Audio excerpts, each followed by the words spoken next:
Saudi Arabia has officially entered the war. Saudi forces just struck inside the nation of Yemen, targeting a Houthi-controlled airport to prevent an Iranian military plane from landing. Meanwhile, Iran's regular army is evacuating its own headquarters, fearing an inevitable strike from U.S. forces. U.S. Central Command has confirmed that it has launched another massive wave of strikes against Iran, intended to further degrade Iran's ability to attack civilian mariners and commercial ships transiting through the Strait of Hormuz.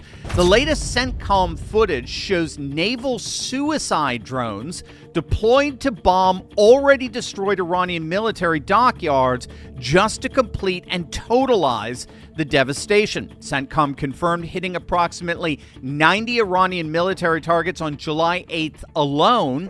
We're talking air defense systems, coastal surveillance sites, missile and drone storage, naval infrastructure, and over 60 IRGC small boats turned to scrap metal. Then 80 more targets on July 11th, then 140 more targets yesterday on July 12th.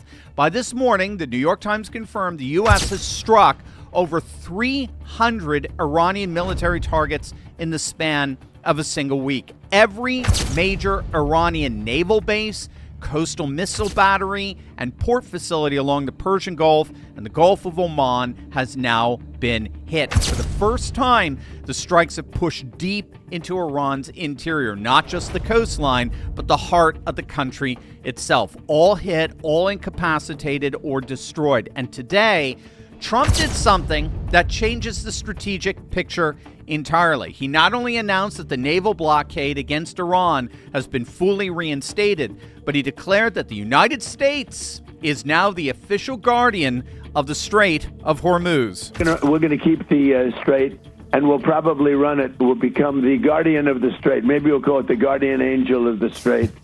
And we should be reimbursed for that. When we do that, we're going to be reimbursed because the other nations are very wealthy. They're on our side. And we can't be expected to do that for nothing, unlike we had for many years. You know, we guarded the strait for 50 years more, and we never got paid for it. They made all the money, and the United States was just, they wouldn't. It's amazing. We never made, we guarded it for nothing. And now we're going to guard it, and we're going to get paid for guarding it. A lot of money. A lot of money indeed. Trump is now saying that he'll be charging a 20% toll on behalf of our efforts to keep the strait open. Now, you don't want to miss the big picture here. With full control of Hormuz, this effectively gives the United States control over 4 of the major geopolitical choke points on the planet. So, of course, Panama, the Panama Canal, that started literally with his first day back in office in January 2025.